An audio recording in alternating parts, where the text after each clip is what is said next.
जिथं चिपकली बघून सण कॉन्व्हेंट स्कूलची मुलं घाबरून जातात आणि उंदीर बघून सण तर पडूनच जातात. तिथंच जिल्हा परिषदचा हा लहानसा पोरगा हातात उंदीर घेऊन एका मित्रभावाने त्याच्यासोबत खेळतोय आणि त्याला मित्रांसोबत फिरवतो पण आहे. हे असतं आपल्या इथं कल्चर, आपल्या इथं जी संस्कृती असते ना, ती आपल्याला निडर बनवणं शिकवते, ना की घाबरणं. आणि ते आपल्याला जिल्हा परिषद शाळा शिकवतात आपल्या. म्हणूनच तर जिल्हा परिषद शाळा बंद करण्यामागे एवढा मोठा प्रोपगंडा रचला गेलेला आहे. पुऱ्या भारतभरमधनं गव्हर्नमेंट शाळांवरतीच का टार्गेट केलं गेलं? कारण आपल्या गव्हर्नमेंट स्कूल्स आपल्याला धम्मक कशी असते, शिक्षण काय असतं, कसोटी कशी केली जाते, प्रत्येक गोष्टीमध्ये आपल्याला अव्वल दर्जाचं ते मार्गदर्शन करतात. आणि तेच आपल्याकडनं आता हिसकवलं जाते. कॉन्व्हेंट ठीक आहे त्याच्या जागेवरती, तिथे चांगलं शिकवत असतील. पण आमचं जिल्हा परिषद तुमचं वाईट होतं.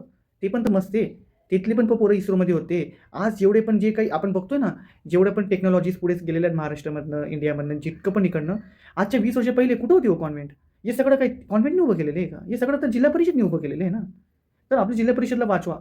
हा एक चिमुकल्याने उदाहरण सिद्ध केलेलं आहे शाळेचं, की एक उंदीरला किती प्रेम देऊ शकतो आपण. तर विचार करा, जर का जिल्हा परिषदमध्ये आपल्याला जर का शिकायचा चान्स भेटला ना, तर तो माणूस एका माणसाला किती व्हॅल्यू देतो. कॉन्व्हेंटमध्ये तुम्हाला हे बघायला नाही भेटेल.